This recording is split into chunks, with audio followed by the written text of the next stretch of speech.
Hello everyone, welcome to Everything Arsenal. Let's get to the latest news, and there's a lot to talk about, including the latest on Partey. Obviously, a couple of days ago, reports came out from Sami Mokbel saying that it looks like Thomas Partey is actually going to end up living alongside Jorginho, but we actually have an update on that. Also, the latest on Zubimendi, Gyokeres, Jorginho, a lot more to talk about. But let's start with the big one, and that is on Thomas Partey. So, as I say, Sami Mokbel reported that Thomas Partey is likely to leave because we're in April now, and usually by April you start to hear things about a player signing a new contract, but we haven't had anything at all. But this is what David Ornstein has had to say.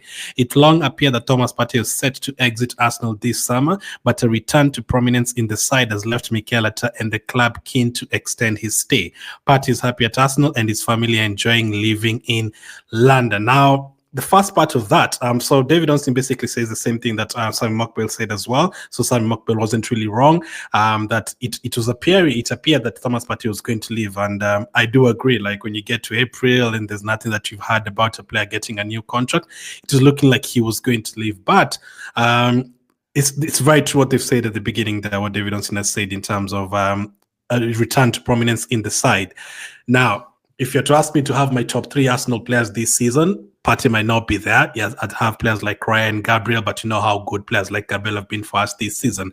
But I do agree that if you're to ask me to rate to have a rating for Thomas Partey this season, I think it's a good 7.5 out of 10. I think in most of the games, he's been really good. I can probably count on one hand how many games he hasn't been great, but if you look at the entire season, I think 80% of the performances have been really good. And I always go back to that period where we were losing to Bournemouth and Newcastle and Inter Milan, all those teams back in November. Thomas Partey was probably our best player during that period. And he's been able to remain fit. He's been able to be consistent. And however much people don't like him playing at right back, I actually think he did quite a decent job at right back when he's not even a right back. We saw him scoring a goal from right back the other day, but games against Liverpool at right back, he played really well.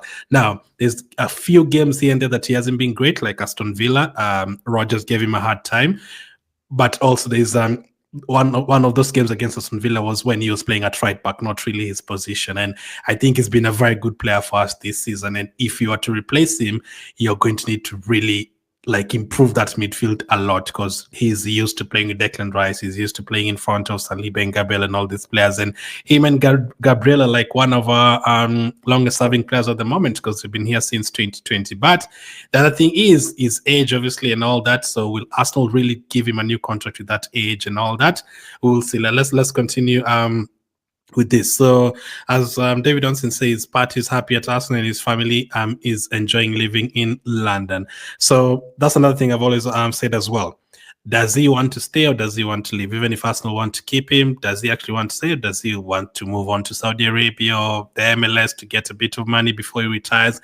That's also another thing. But if he actually wants to stay, then that is interesting. Now, for me, I've made one thing clear. I'm not in the camp of replacing players and selling players at the moment. I think our squad is so short. I want us to add to our squad. Like, I'm happy to keep Kivior this next season. I'm happy to keep Martinelli next season. I'm happy to keep Trossard next season. I'm happy to keep Thomas Partey next season. We need to add to our squad. If we can sell players 3 or 4, no problem. But we don't want to get into a situation next season where Partey and Jorginho have both left the club, and then the new midfielder we've bought is out for 2 months. And then what? And then you have to change things around again. Play Merino here, move Rice to this position, move Trossard to this position, move this player to... I don't want us to get ourselves into that position again. This is when we've really struggled with those injuries. We've been unable to even play the first team almost the entire season. We've always had an injury here and then. That's a mess. So Thomas Partey has been actually surprisingly one of those players who's been able to stay fit. So that's not the only news on Thomas Partey. Also, Charles Watts had this to say about Thomas. The expectation has been that Thomas will leave at the end of the season, but as far as I'm aware, there is a feeling maybe that Arsenal are actually now willing to enter into negotiations about an extension, but has not happened yet. There is sense from the people I have spoken to that is a bit of a change, and Arsenal would potentially be open to keeping him. Whereas before, the feeling with Partey's side was this isn't going to happen. Arsenal aren't open for discussion. So it looks like Arsenal were kind of ready to let him go on a free, but looks like they've changed their minds. Now, why have they changed their minds? We don't know. Is it because they've now maybe confirmed Jorginho is going to leave? Have they now seen maybe Merino is better, in the forward positions? Like, all that could be a possibility. Or have they actually seen Partey's performances this season and thought, listen, he's actually played really well in most of the games this season. There's still another year there from him. There's another couple of years there from him. I don't know what they've thought, but I do think he deserves to get another year extension. From based on his performances this season, he's been good. He's been good most of the games. So if you're talking about performances and selling players based on performances, he's not the first one you'd consider to let go, because his performances have actually been great this season most of the time. Now let's talk about this as well. The pay cut and the wages. According to James Ollie, one source has suggested that Thomas Partey would need to take pay cut in any deal to remain at Arsenal. Now, will that be another issue, or will that be sorted? Because I've seen someone say that Thomas Partey is actually asking for an increase in wages. Now, if Partey is asking for an increase in wages, that is not going to happen. At his age, it's not going to happen. So are they going to just give him the same salary that he gets at the moment? Or are they going to extend for him? Or are they going to ask for a pay cut from Thomas Partey's side? Now, I have a feeling that if Thomas Partey says, nah, I want a pay increase, Arsenal will not give him a new contract. I have a feeling if Partey asks for a higher deal, and then Arsenal just say no, maybe Thomas Partey will be like, you know what, let me just move on. But also it can also be the other way. If Partey asks for a new contract and Arsenal just like, no, we are not going to give you a higher pay increase, we're just going to let you go. The only way I can see it happening is if they meet him in the middle, and that is to just give him the same money that he's on right now. But that's 200,000 per week. That's a lot of money. That's a lot of money to increase for his age. He cannot increase. How old is Thomas Partey right now? 1993. So he's about to turn 32. Yeah, he's about to turn 32 right now. So I don't think they're going to increase his wages. He's actually amongst the highest paid players at Arsenal right now. They're going to obviously soon be overtaken by players like Saka and Gabriel and those guys.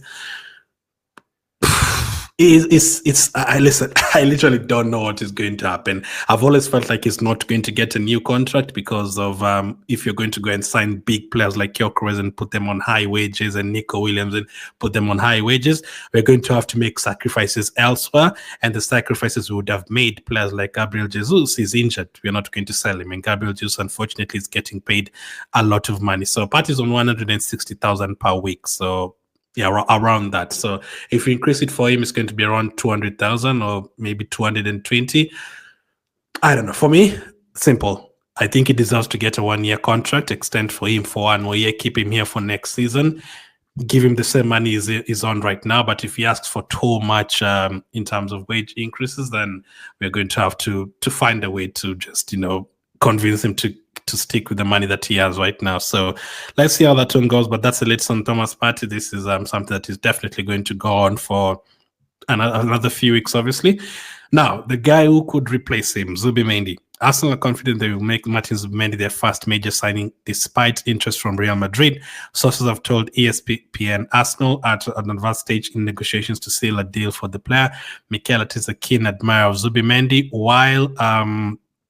while new sporting director Andrea Betti is also in agreement that the player would strengthen the midfield, which could be set for reshuffle this summer. So Zubimendi could be the one to, whatever happens, even if Thomas Partey stays, there's still a huge chance that Zubimendi is going to be the player that is going to be starting games for Arsenal next season. If there's going to be a reshuffle, that could be the case. Now, my thing is just to keep Thomas Partey as part of the squad. He can start, he can come on some games. I have no problem with that.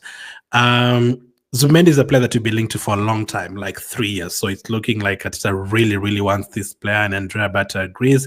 He's going to cost like £50 million, and is good in terms of controlling the midfield. I think Zubimendi is kind of an upgrade or a replacement to Jorginho. I don't know if he's a replacement to Thomas Partey. I'd like to have both of them in the team to do different jobs at different times, different games. But yeah, this is the player that it's looking likely that we are going to sign despite the interest from Real Madrid. Back in the last 4 transfer windows we've talked about him, I always thought he was going to stay in Spain, but now it's looking more likely that you could actually end up joining us. And we've done business with Sociedad before, including last summer signing Merino from there. And Merino right now is probably one of our most influential players right now. More on Zubimendi. This is from Edu17.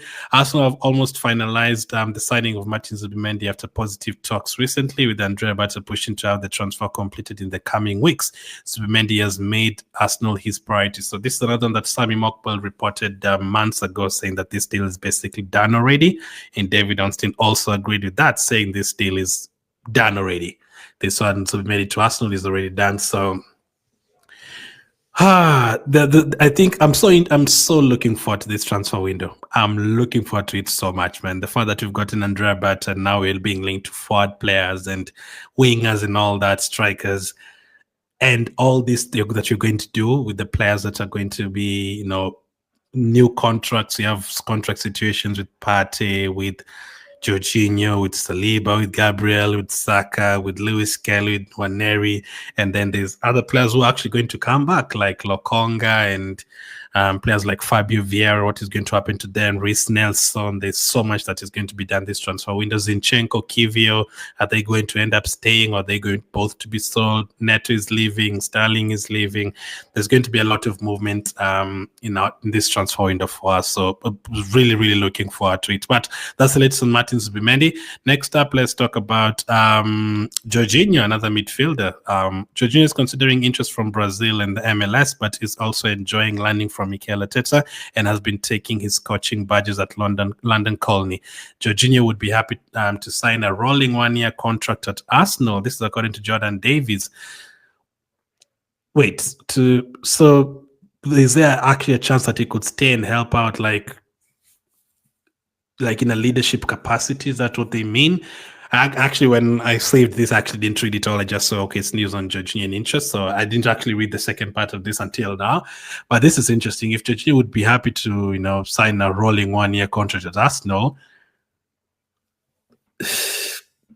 again, will Jorginho and Partey both stay, even if Jorginho is not really staying to play that much?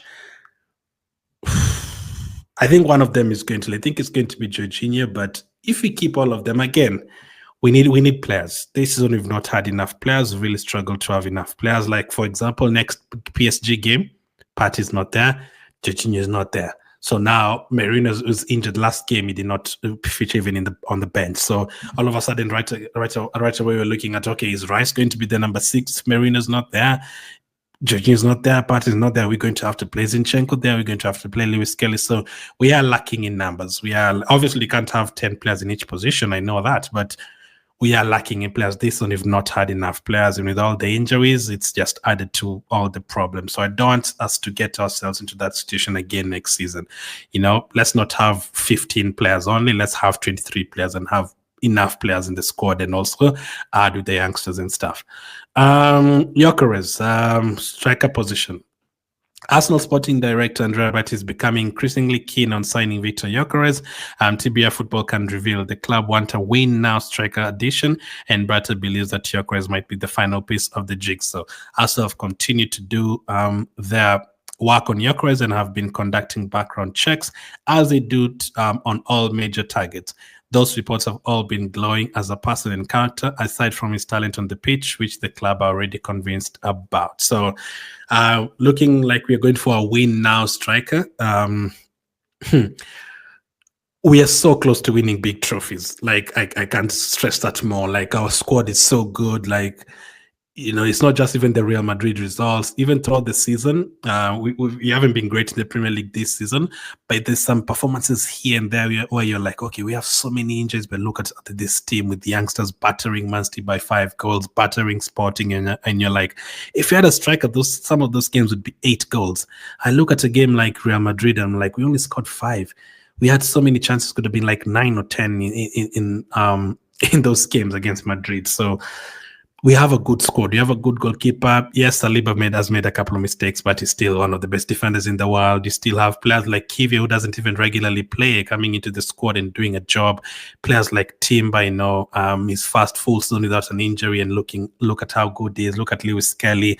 We have so many players who are out injured that are very good as well. Players like Ben White, when they fully come back, we have a very good squad. So every time I look at this team, I'm like, we just need a couple of additions, a couple of backup players, a couple of starting forwards, and we are good to go. We are very good to go. So Gyokeres, I think, is that kind of player that would give you that win now aspect that you're looking for. Arsenal have continued to do their background work, so we always do that. We did that a lot with Sesko, so that is why it was looking like Sesko would be the one to join us, because you have done a lot of major checks on him, or not major checks. So this is not the hospital, but basically done background checks on him, and has he committed a crime before? What is his family situation like? Is he married? Is he going to have kids anytime soon? Literally think we actually look at all that, because every time a player joins Arsenal, they get married, because Arteta does not want them to be all out there, though he wants them to focus on the football. But that's good. So looks like he's a good person, and the character is great. That's what I think this team looks for. That's why players like Aubameyang were let go, because they wanted some equality in the team, and they want anyone to feel like, yeah, I'm the guy here. I think that is why we wouldn't sign someone like an Osimhen. I don't think Arteta would get along with Osimhen and the character and the ego that Osimhen has. I don't think Arteta would get along with that. So that is why players like Aubameyang and Ozil are no longer here. Forgetting even about the money, the character, and all that. He just wants someone who can get along with the entire team, basically. So again, aside from this talent on the pitch, the club has already convinced about. So that's great. This got into Graham Bailey. Lastly, let's talk about Dean Hujsen, a defender that you've been linked to from Bournemouth. What makes the release clause for Dean Hujsen even more interesting? The 50 million does not have to be paid immediately. It has been contractually agreed that the clause can be paid in 3 installments. This is according to Plattenberg. So now, defense is not a priority. We need to get a forward first, the 2 positions, and then maybe a midfield, and then defense would be the 4th, followed by a goalkeeper. Those would be the 5. But unfortunately, after this season, we have also seen that we don't have enough. I thought we had enough defenders, but unfortunately, we don't have, because of the injuries. Tierney is leaving. That's one shot. Ben White has picked up like 3 or 4 injuries, and this is a player that never got injuries, so I'm hoping it doesn't continue affecting him. There's Tomiyasu, who's going to be out until December, so we can't count him. Gabriel has just undergone surgery. He might not be fully ready for the beginning of the season, so that's another problem. Zinchenko, we are not sure if he's going to be here. Kivia, we are not sure if he's going to be here. So do we need another defender? I think we do.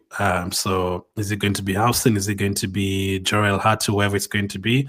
I think we are going to need a defender, but are we going to need a defender for 50 million? That's the thing. So if this is going to be paid in installments, I think Arsenal usually like doing deals like this. Although we've gotten Andrea Batter now, so I don't know what is going to happen. Getting a player like this for 50 million and then you pay in installments for the future, someone to back up, Gabriel and Saliba in case Kiv is not there. I think it could be a good signing. So, but not as a priority though. I'd be looking at other players first before going for the Dean Hujsen deal, but let's see what happens. Let's see. Calafiori is the other one, by the way. He's had too many injuries, so we are really lacking in terms of defense. And anyway, Calafiori is a forward. We prefer him going forward. So even if he's fully fit, do we use him in defense or use him in forward positions? All that needs to be sorted out as well. So again, busy transfer window coming up, but before then we have the PSG games to focus on, but really looking forward to the transfer window either way. Let me know what you make about all that. Thank you for watching, and I'll catch up with you guys on the next one.